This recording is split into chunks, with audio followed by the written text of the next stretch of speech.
This is the land of Don Quixote and Sancho, the land of vast skyscapes and vast acreages of vineyards and olive groves. But not many people come here, you know, on holiday, but I do. And instead of having an old nag like Don Quixote had, I've got my own 178-seater bus called Julia. And Clive and I, who's my sort of Sancho, are going to take you on a magical mystery gastronomical tour to discover the lovely things like the Manchego cheese, which is made from sheep's milk and unique to this region. Like the wonderfully drinkable light red wine. You know, over 80% of Spain's wine comes from this region. Enjoy drinking it too. And these wonderful little things, aubergines, pickled in olive oil, vinegar and pimento. Absolutely scrumptious. So, why don't you come with me, and Clive will take the pictures, and discover some of the wonderful dishes around here, the partridge, the estofado, and the pista manchega. No, I'm not that slim of a dish.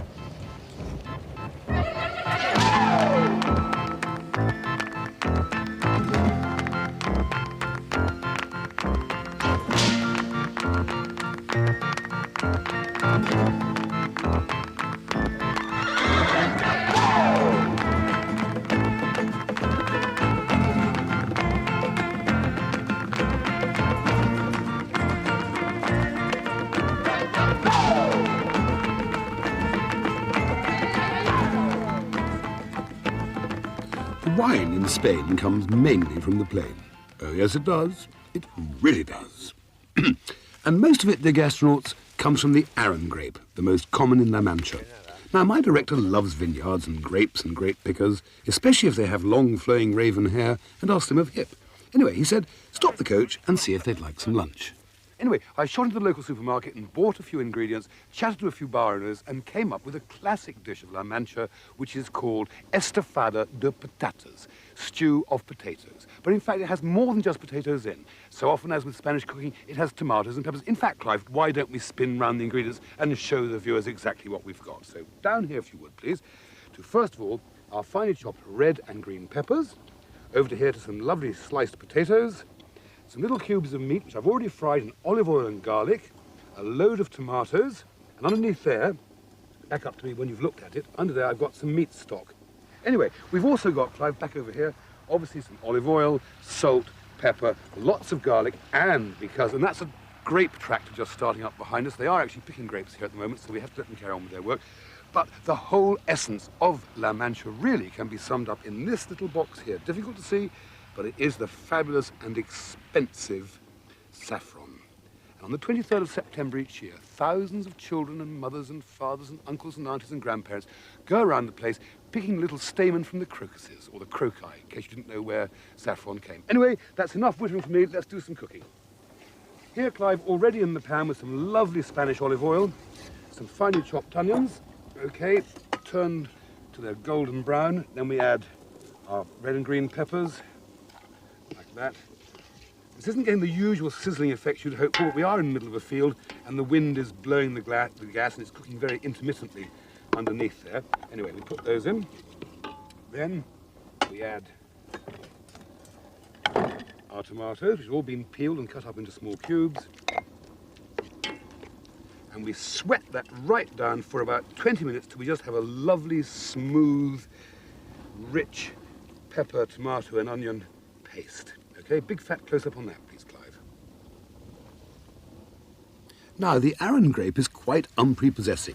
In fact, the wine experts haven't even heard of it. But this robust grape produces the most drinkable, light, fruity red wine. Not only can you quaff it with fish or fowl, it's not expensive. Señor, una vino más, por favor. And thanks, Old Clark, for telling me about it. Yeah, Riojas are great, I know, but it really is pleasing to find something so drinkable that won't break the bank. Anyone can enjoy this one. Anyway, about 15 minutes have gone by. The peppers and the tomatoes are sweated down beautifully, and it's time for a little slurp of the old Valdepeñas. Very nice stuff indeed. Anyway, Clive, back over here, please. See, they're beautifully soft now. All the unnecessary moisture has gone out of them, and it's time to add the other ingredients. You can stay there if you like, Obin, actually, because we'll add the bits of pre-fried meat, beef in this instance. You could use pork if you wanted to. You could use veal if you so like it. That goes into there. Then we have a load of garlic. Okay, stir all that in. Then, as I said, the most important part of this dish in many ways is, in fact, the potatoes, which were harvested just up the road from here yesterday, as a matter of fact. They're cold, raw, peeled with their water straight into there, like so. Then a bit of this lovely stock, just a bit of beef stock to cover the potatoes, because this is, as I say, a potato soup. It's not a beef stew. Okay, and then the lovely, luxurious bit, as much of this as you can possibly afford to put in, the saffron.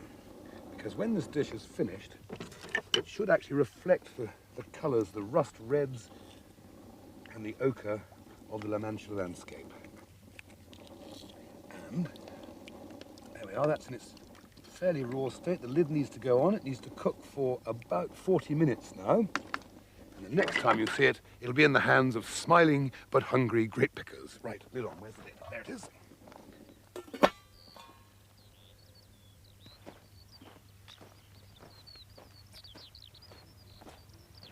You know, I cook in these absurd locations, and sometimes I'm not always 100% proud of the result, but this dish I'm really pleased with.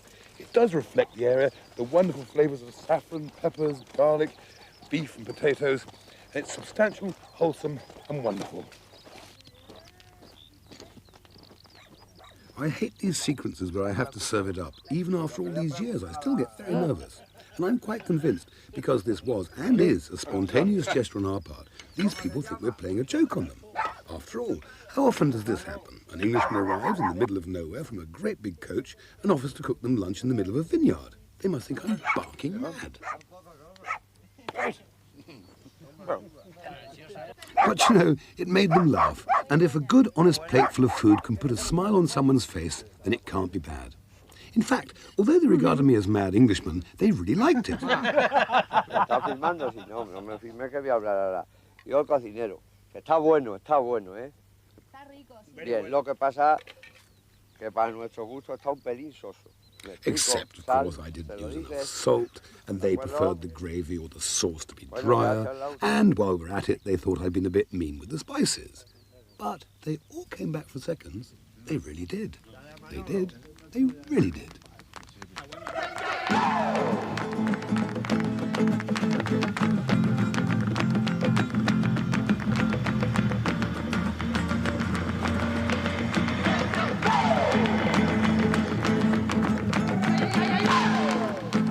So, like Don Quixote, it's onwards, ever onwards, in my faithful autobus Julia. This time to cook for a member of the Spanish aristocracy, the Marquis of Grignon, and his dog, Spotty. Do you know, through my journey through La Mancha, people have been talking to me about the great speciality of Toledo, partridge Toledo style. So when I eventually got to Toledo, I went around the restaurants looking for this classic regional local dish. And when I had it for lunch today, to be quite frank, I was a little disappointed because they'd merely cooked it seemed to me, in a little water, a few onions and a couple of potatoes. And it struck me as not quite the thing to do to such a celebrated bird as the partridge. So I got on the dog and bone, the phone, contacted my new chum, the Marquis of Grignon, and said, can I borrow your wonderful estate and do the real thing? He said, yes, here I am. This is, back up to me a bit, please, Clive. This is the real thing. This is the lovely red-legged partridge, okay? Very typical of this region, and they exist in their hundreds, if they're not their thousands. Anyway, one of the big problems with cooking sketches is time marches on and oil burns. So before I explain what the ingredients are, if I may, I'll just chuck these onions into the pot so they can sizzle away to get us ahead of the game. Right, now, Clive, the ingredients.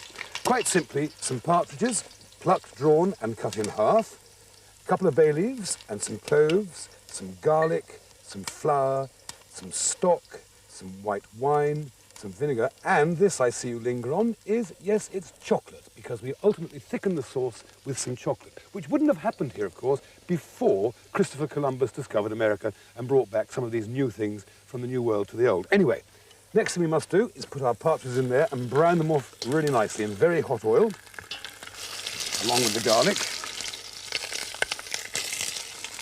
Another one in.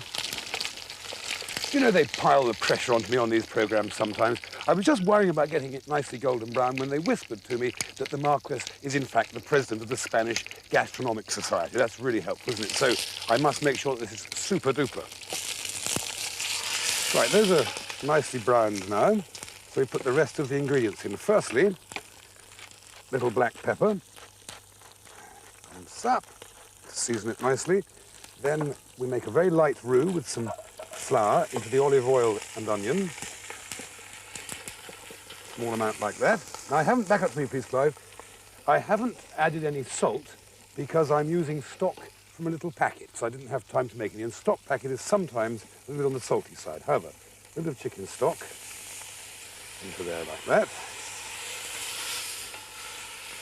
Then about a glass of dry white wine, like so. Now, a touch from the Arabs, I suppose. A couple of cloves go into the pot, and a couple of bay leaves. Okay, and a dash of wine vinegar. Now, that's all we do for the time being. We let that simmer gently away in its own juices for about 45 minutes or until the birds are tender, and finally we thicken it with the grated chocolate. Anyway, so there's nothing more I can do for the time being. Yes, I can. I can have a slurp, and we can prepare ourselves one of those little historical sketches, you know, about the Marquis having come here with his family, not he himself, of course, but his antecedents in the 13th century. And we'll work out how we do that once we've read the guidebook. Ah, yes, it says here. The Marquis has lived here, or rather his family have, since the days of El Cid. He now grows Cabernet Sauvignon and picks them at the very last minute, capturing all the maturity of the grape, not to mention the alcohol. It's very nice there too. Okay, the sauce is beautifully reduced. The partridges are golden, slightly tender, I hope. I take them out, pop them onto this plate. Okay, a couple of those. And then we finish off the sauce for the final thing. 3 bits, 4 bits. Right, Clive. Now back into this pot, please. Because this is the bit, and just before I put this in, back up to me, old chap, I have never, ever before in my life made partridge with chocolate sauce for a Marquis, especially one who happens to be the president of the Spanish Gastronomic Society. So my life is really in his hands because I don't take any prisoners around here. Anyway, so we stir the chocolate in.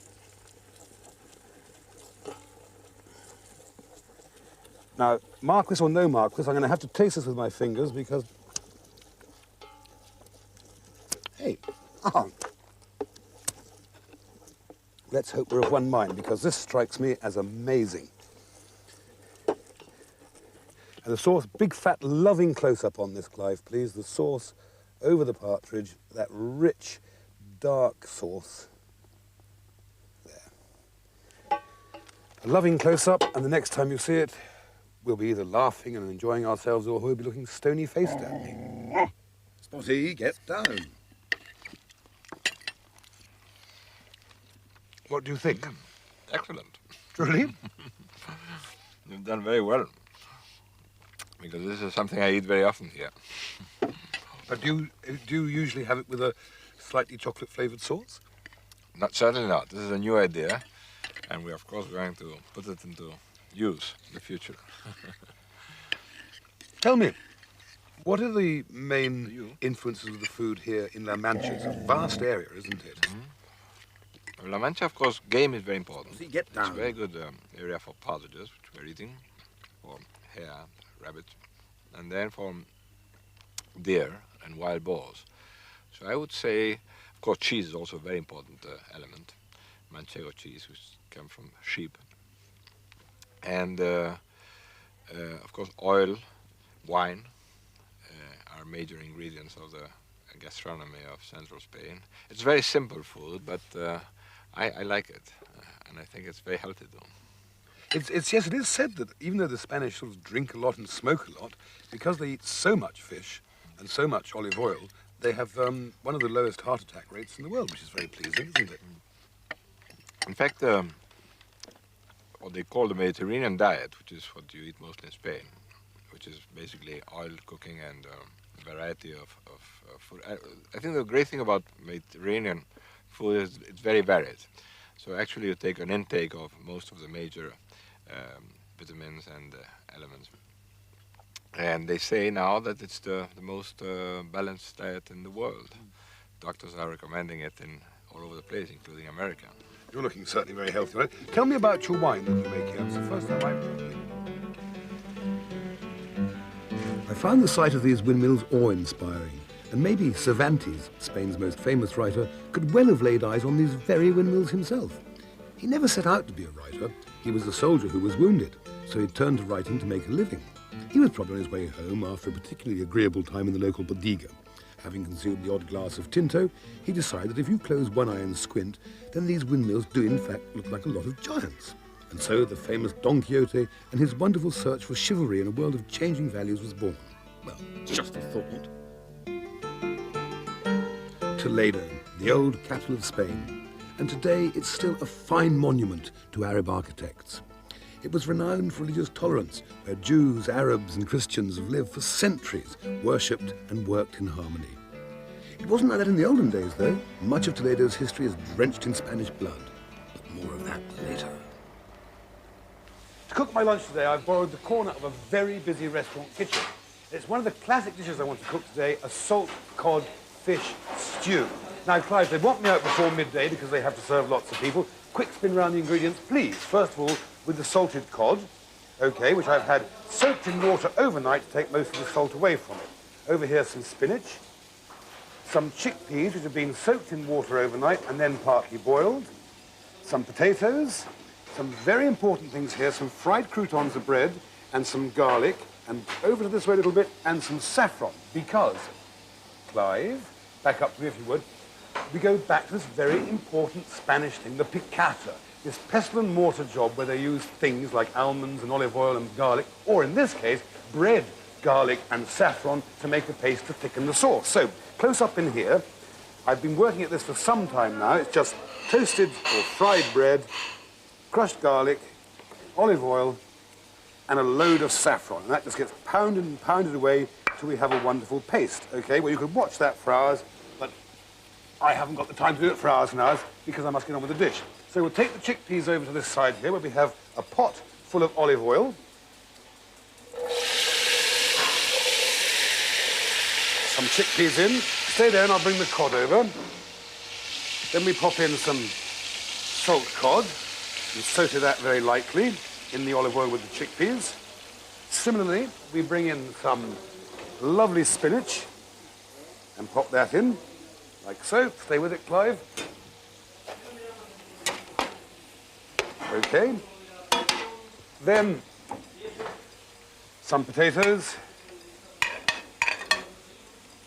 It's very important, back up to me just for a second, it's very important to realise that it's sometimes a bit difficult to do these things. As I said at the beginning of the piece, they are genuinely trying to get their lunch together, and they're all looking at me curiously, wondering what is this strange Englishman doing with our national heritage. Anyway, I'm doing my best.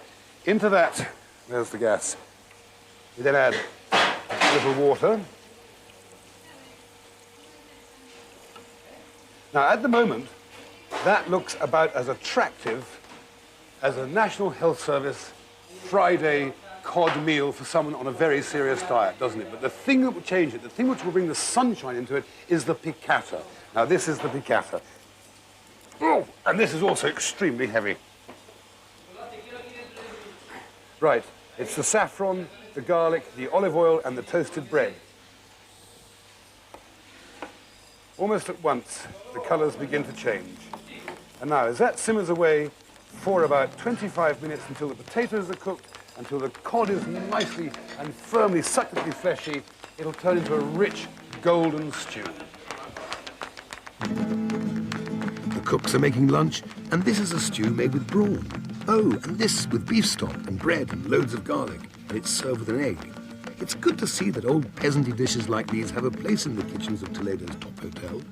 Anyway, my dish turned out beautifully. It reflected, I think, all the colours of Toledo's rooftops, ochre, yellow and brown.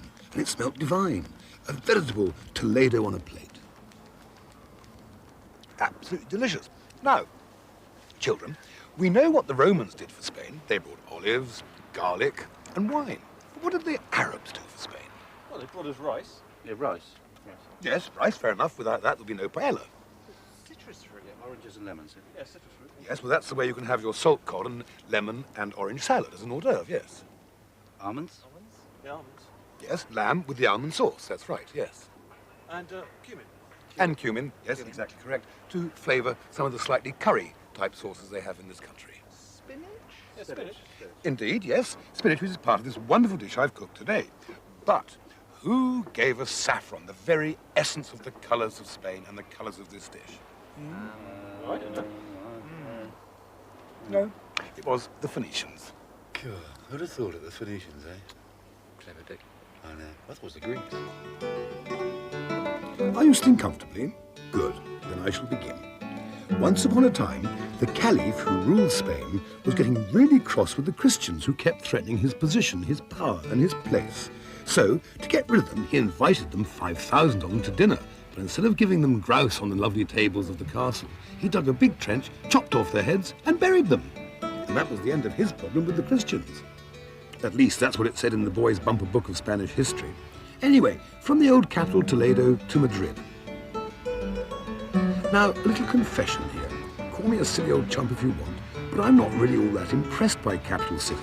And as a cook, I find it extremely hard to find a gastronomic thumbprint here. So I thought, to give you, the viewer, an impression of what the successful Spaniard would consume in the course of a normal working day, I'd run through the basic things, breakfast, lunch and dinner. Of course, fiestas are a bit different. And so, breakfast. Basically, there are two kinds of breakfast. There's the international hotel stuff, eggs fried at 4 o'clock in the morning and flabby bacon, or there's the real Spanish breakfast. A real Spanish breakfast can be something sweet, like churros, with hot coffee or hot chocolate, or, much more to my taste indeed, is the savoury breakfast. Fresh bread spread with garlic, olive oil and tomato and salt, and munched down with a refreshing glass of chilled red wine. No better way to start the day. Go back to work after this wonderful breakfast, tippity-tap-tap, plant a few trees or dig a few rows, sell a few hats, and then it's time for 11s.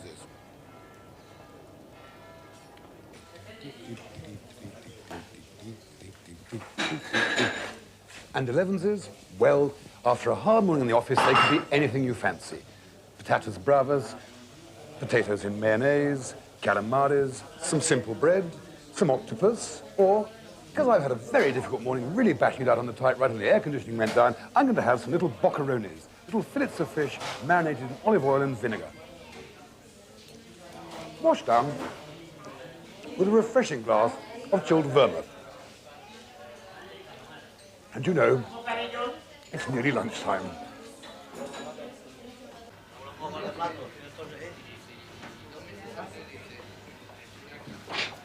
No, this isn't exactly lunch quite yet, because you see, in Madrid and throughout Spain, just before lunch, they pop out for a little aperitif and a tapas. This is a changuru. It's come from the Basque country, and it's a wonderful, wonderful crab baked in tomato sauce. And a little bit of paella, which can come from Valencia, the Costa Blanca. And just to rear an appetite up, little fresh prawn in vinaigrette. And because it now is almost lunchtime, and that's 1:45 in Spain, by the way, not 12 o'clock like it is in France, or 1 o'clock like it is in England, it's about 2 o'clock lunchtime. A little sip of chilled fino, a little drop of sherry to get the taste buds really going, because it's lunch. And then, of course, after lunch, there's not exactly more work, it's called a siesta. Salted pilchards, a gastronomic link that goes back possibly to the days of Yamada, when, of course, salting was one of the only ways of preserving food. But even 400 miles inland, you can find the freshest of fish landed overnight and loaded onto fast trains. It arrives at dawn, sparkly-eyed, silver of fin, and piping fresh. Here in Madrid, what is so exciting for me is that all the threads of Spanish gastronomy come to the centre of Spain, the heart of Spain. I could have had, for example, octopus Galician style, salt cod Biscayan style, fried fish assorted Andalusian style, marinated clams, I could have had tripes, or tripe, Madrid style. I could have had roast suckling pig, Segovia style. What I decided not to have, however, was the manitas de cordero con rapa y ostras, which is simply pig's trotters with oysters and monkfish. And I settled instead for a lobster. And quite wonderful it was too. I wouldn't, of course, eat vast amounts like this if I was at home, but the Spanish really do go for it in a major way. And there is talk, very silly talk, of doing away with the tradition of the siesta. Well, I think the siesta is a wonderful idea, one that the whole of the European community should embrace warmly. It makes me a much happier person dreaming of great dishes, of steaming paellas, hake in piquant sauce, clams in wine and parsley, the stuff dreams are made of. What a day it's been, my little gastronauts. My liver has been immersed in the real Spanish way of life, from the bread and olive oil at breakfast time, through to the tapas, through to the lunch, to the afternoon snooze, the tapas before dinner, and now dinner. A very simple, look up this, Clive, a very simple, crispy, crunchy roast suckling pig, and very delicious indeed it is. Now, You might think, I have a wonderful life. Well, of course I do. And it's great to visit capital cities, Paris, Madrid, doesn't matter where it is. But it isn't the place where you get the real inspiration from, because you never have enough time. You're a visiting gastronaut, flying in, dropping in, eating, and going away again. And although it's been a wonderful experience, I'm going to creep off somewhere into some sleepy, dusty Spanish village out there in the back of beyond and find a little place where I can create what I think, now that I've been in Madrid for a day, what I think Spain is all about. And so, for my final cooking sketch, I took inspiration from this family, who are spending the day cooking with friends, playing cards and talking about old times, doing really the same thing their grandparents did, and probably cooking the same dish, pisto manchego, stewed peppers, tomatoes and onions. In these brilliant mini breaks, sometimes there's a little sadness when you have to say goodbye, not only to people, but to things, like this lovely old thing here, Julia, my bus, which has brought me from Malaga virtually to Madrid. So, what I'm going to do is cook a little snack for the driver. Now, this is a dish, a very simple dish. Come down here, Clive, and have a look, which involves cubes of stale bread soaked in water, dipped in paprika, which have then been fried in garlic-flavoured olive oil.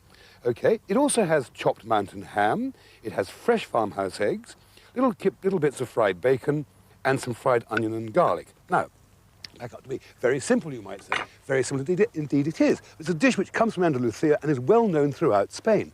But the secret of it is getting it all tossed up nicely in some lovely olive oil. So the onions go in first, like so, and they've already been fried a little bit. A little bit of bacon, like that.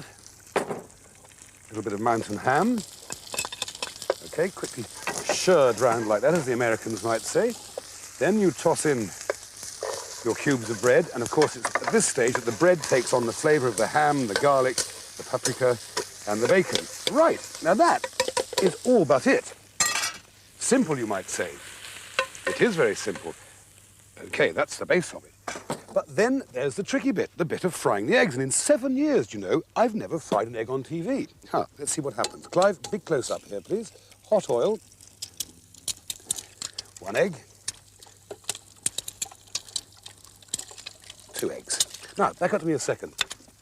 My chum Albert Roux, when he interviews aspiring young cooks, doesn't give them a long, lengthy discussion and lots of questions and answers. He simply says, could you fry me an egg, please? And if they take the egg carefully, break it open carefully, and do their very best to cook it well, he hires them. If they think, well, an egg's an egg, any fool can cook that and throw it in the pan, they don't get past the kitchen door. Simple, isn't it? Anyway, here we are, eggs are nearly ready. Lovely, good Spanish olive oil all over them. I don't know how Raphael likes his eggs. I'm going to assume he likes them slightly underdone. Right, so to complete the dish, lovely fried eggs on top of the croutons in paprika and the bits of bacon, the ham, the garlic, and that whole stuff. Right, now, Clive, can you come with me? Because I'm going to surprise our poor old driver and ask him if he could face eating a spot of this. Raphael, have a go at that. Oh. I hope you like it. Actually, I hate these bits where I have to give food I've cooked to strangers. Qué bueno. Bueno, sí? Y Bueno. auténtico? Auténtico. Auténtico de verdad. See? Oh, I seem to have cracked it. I'll trot along then. To celebrate the end of this wonderful journey, I could have cooked the most extravagant dish. But I know that the Spanish friends, cooks, waiters, barons and bouncers that I've met would really approve of this simple dish. I dedicate it to them.